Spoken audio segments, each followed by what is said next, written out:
Estamos no Setembro Amarelo, mês de prevenção ao suicídio. E apesar de os números terem caído nos últimos anos, um levantamento recente da OMS mostra que em todo o mundo o maior número de suicídios está entre os jovens. Olha só. De acordo com dados da Organização Mundial da Saúde, todos os anos mais pessoas morrem como resultado de suicídio do que HIV, malária, câncer de mama ou guerras e homicídios.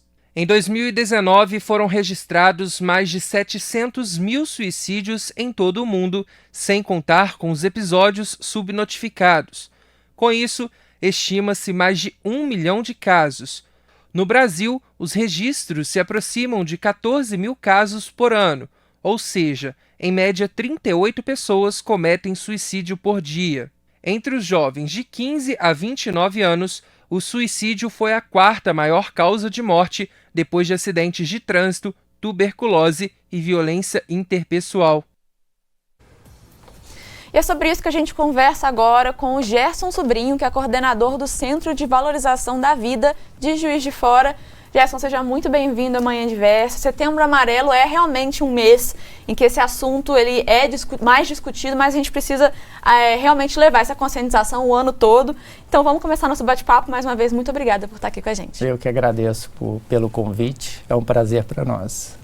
A gente viu aí na nossa nota coberta, dados realmente alarmantes sobre o suicídio. Então por que é tão importante falar sobre esse tema? Qual que é a importância do Setembro Amarelo? É normal na sociedade estigmatizar algumas coisas. Então, assim, não se fala sobre câncer, não se fala sobre AIDS, e o suicídio é uma dessas coisas, né? Então, falar sobre o suicídio é trazer informações, dizer para as pessoas que é normal não se sentir bem, e esse é a grande dificuldade para o nosso trabalho. É importante falar porque deixando de falar não deixa de existir, né? Então realmente é importante a gente trazer à tona esses dados. A gente está saindo agora de uma pandemia, então muitas pessoas ainda estão nesse processo de voltar à vida ao normal. Vivemos 2 anos muito difíceis, então acho que é mais importante a gente trazer esse tema aqui hoje. E por que ainda então há essa restrição, em falar de saúde mental, porque uma coisa está interligada à outra, e consequentemente sobre esse problema do não tratamento e de não buscar ajuda e que levem ao suicídio? A primeira coisa é as pessoas não reconhecerem que isso é um problema de saúde, né? Então tem esse entrave. Então a pessoa que está passando por momentos difíceis com relação a emocional, ela é estigmatizada, então ela é rechaçada pela sociedade, pela própria família. Então o tratamento ou o acolhimento demora mais do que necessário. E apesar da gente já ter melhorado muito essa mentalidade, o assunto, saúde mental, ganhou mais espaço, principalmente nas redes sociais, durante a pandemia, ainda existe o tabu de se falar sobre isso, e a gente observa, que tem gente que tem esse receio de procurar ajuda médica, procurar um psiquiatra, uma terapia, enfim, porque ainda relaciona isso com isso de estar maluco. Isso é coisa de gente doida, não vou, eu tô só meio mal, assim, não vou procurar ajuda, porque procurar ajuda é coisa de gente doida. Mas não é nada disso, Mas como que a gente faz, então, para romper com essa mentalidade? Esses são os rótulos colocados, para as pessoas, e às vezes a própria pessoa não aceita, mas na verdade ela está passando por um período de que é necessário ser ajudada, é necessário talvez até procurar uma especialista da área de saúde mental, e as pessoas não aceitam isso. Como combater essa parede colocada, Exatamente falando sobre o assunto. Então falar é a solução. Então trazer com riqueza de detalhes, esclarecimentos e dizer que é normal, não estar bem, é uma das ferramentas que a gente utiliza. E essas informações é que faz com que a pessoa busque ajuda. Enquanto ela não tem a informação correta, ela não consegue ver que ela está precisando realmente de ajuda.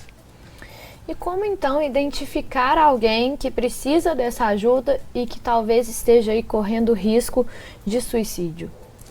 As pessoas que passam por esse tipo de problema, elas não começam da noite para o dia, Então elas começam a ter os problemas emocionais E geralmente é possível identificar alguns sintomas, né? Alguns sinais. Então as pessoas buscam isolamento, a pessoa demonstra tristeza realmente. Tem pessoas que ficam trancadas no quarto durante meses, 1, 2 meses, e a família acha que é só uma fase, né? Às vezes você tem, por exemplo, pessoas no ambiente de trabalho que estão mais isoladas, que em períodos anteriores era comunicativa, e ela começa a se isolar. Então, tudo isso, né, é percebido pelas pessoas, mas as pessoas não tomam nenhuma atitude. A gente também tem vítimas de bullying, que é uma questão muito séria.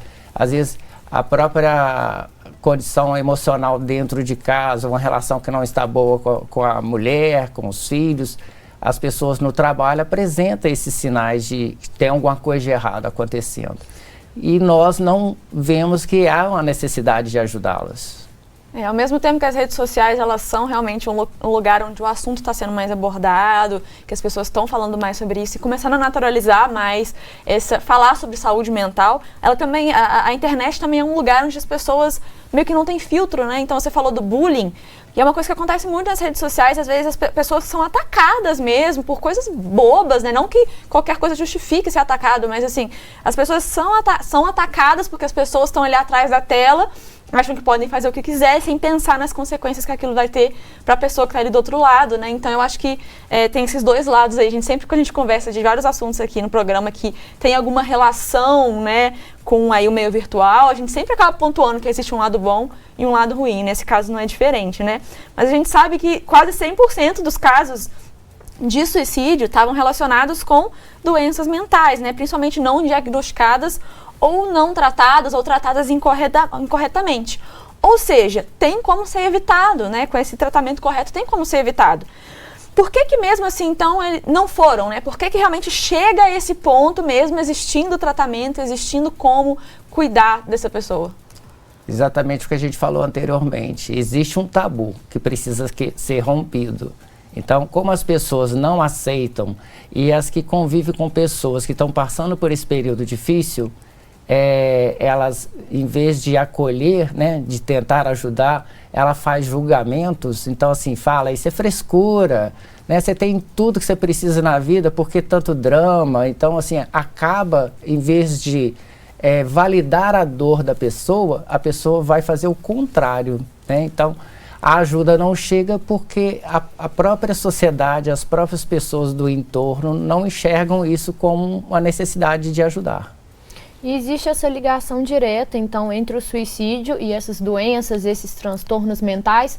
Quais que a gente pode destacar aqui, que a gente pode, então, criar um sinal de alerta? Seja ansiedade, quais esses transtornos mentais a gente tem visto que as pessoas não estão procurando tratamento e, infelizmente, estão chegando nesse ponto aí máximo? São os comportamentos, assim, extremos, né? A pessoa, às vezes, demonstra uma alegria que não é verdadeira, ou, às vezes, uma extrema tristeza, né?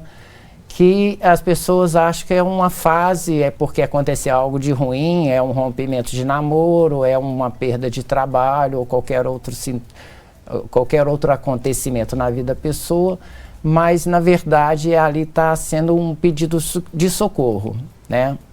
E para esse pedido chegar corretamente, o que precisa fazer é levar para essa pessoa, além de um acolhimento, de uma conversa clara, é levar também informações que ela pode ser ajudada, né?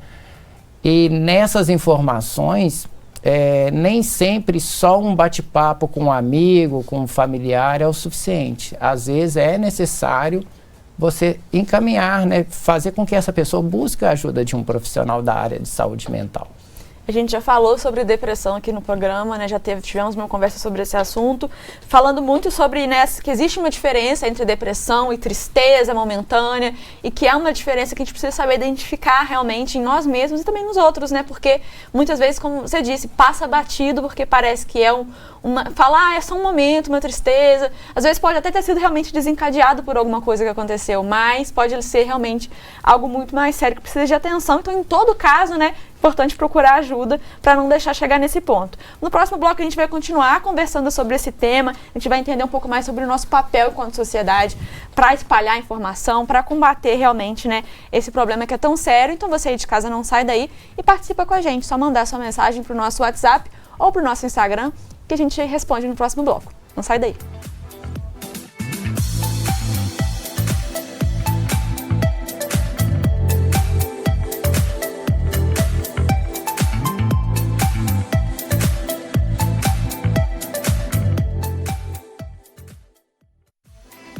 Manhã Diversa de volta para você, agora são 10 horas e 15 minutos e a gente está conversando sobre o Setembro Amarelo, né, um mês de combate, conscientização com relação ao suicídio, com o Gerson Sobrinho, que é coordenador do Centro de Valorização da Vida aqui de Juiz de Fora. Mais uma vez, seja muito bem-vindo à Manhã Diversa, muito obrigada por vir conversar com a gente. Obrigado a vocês. A gente falou muito no bloco anterior aí sobre esses sinais, os motivos que talvez levem as pessoas a não procurarem ajuda, né? E acaba chegando a esse extremo. Mas acho que agora a gente tem que entender um pouco mais sobre a importância realmente dessa conscientização, né? Porque a gente deve atuar nessa conscientização não só no Setembro Amarelo, mas o ano todo, que isso tem uma importância muito grande para a prevenção do suicídio. Então, o que pode ser feito, né? Como que a gente pode contribuir para essa conscientização? Qual que é o papel de cada um? Bom, a campanha propriamente dita, ela trouxe bastante informação, traz bastante informação desde quando foi criada, né? Exatamente no sentido de trazer o assunto e ele ser discutido entre as pessoas. Mesmo com todo esse esforço, isso ainda não acontece. Os pais não falam com os filhos, esse assunto não é abordado diretamente nas escolas, nos locais onde as pessoas estão. Então, o que é preciso? As empresas se comprometerem com isso, as escolas se comprometerem com isso, as famílias conversar mais abertamente com isso. E se essas pessoas não têm informações ainda para falar sobre o assunto, elas têm como procurar isso, né? Tem várias fontes, várias ONGs, várias instituições, até da iniciativa privada e pública, que traz muitas palestras sobre esse assunto. Então, não só no Setembro Amarelo, como você ressaltou, existe durante o ano inteiro um trabalho intenso, né, de vários setores da sociedade tratando esse assunto. E aí seria a oportunidade que nós temos de participar efetivamente, se informar para não fazer coisas indevidas, né, para não passar informação errada para quem está pedindo socorro, se informar para que a ajuda chegue certo para a pessoa certa, né?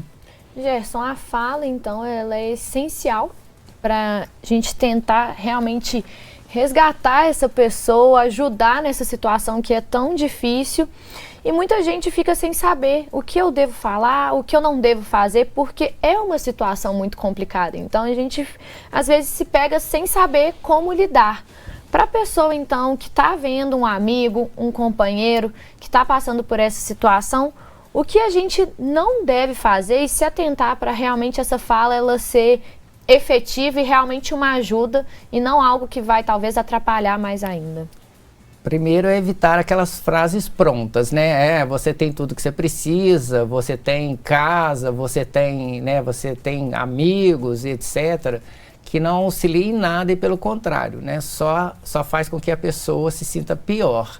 Então, dizer que é frescura são as coisas que a gente sempre aconselha, né? Pede para que não faça. A pessoa que está pedindo esse tipo de socorro, ela precisa de ser ouvida, de ser acolhida. Quando eu falei anteriormente de validar a dor, é não menosprezar o sentimento da pessoa, porque a pessoa está sofrendo e é dor, né? Então você tem que validar aquela dor. O que quer dizer validar a dor? Estar perto da pessoa e quando ela falar o que está doendo nela, você realmente falar, olha, eu reconheço a tua dor, mas eu estou aqui. Você pode falar o que você quiser falar. E a pessoa que se propõe a acolher, a conversar, sem nenhum tipo de julgamento. Não coloca assim a dor dele, mas é impossível você estar queixando disso. Ele está doendo, ele não precisa mostrar para ele o que ele está errando, mesmo porque a gente não é dono da verdade, né? Às vezes a dor sua, para mim ela pode ser mínima, mas para a pessoa ela é o máximo do que ele suporta, né? Então, não menosprezar, não deixar de validar a dor dele e ouvi-lo. Ele não precisa de conselhos, ele não precisa de puxões de orelha, ele não precisa disso, ele precisa só ser acolhido. Então, ele precisa desabafar, tirar aquela carga das costas, falar sobre a dor dele. Você não precisa nem falar nada, você só precisa que ele fale. Então, se precisar falar alguma coisa, que seja de acolhimento. Eu entendo a sua dor, eu estou aqui para te ouvir, para te auxiliar, nesse aspecto. A palavra-chave é sempre acolhimento, né? Acolhimento, exato. Sempre escuta muito essa palavra, não é à toa, né? E o que tem sido feito no Brasil, seja na esfera pública, seja na esfera privada, com relação a isso, né? Além de campanhas de conscientização, o que a gente vê aí sendo feito, seja nas escolas, seja nas empresas, seja, né, como outras formas aí de tentar fazer com que esse assunto alcance mais pessoas e também acolher essas pessoas? A Organização Mundial de Saúde, de certa forma, ela cobra da sociedade, dos países, né, alguma atitude, alguma ação com relação a isso. Então, assim, no Brasil nós tivemos grandes inovações, que foram a criação dos CRAS, dos CAPs, né, e isso na iniciativa pública.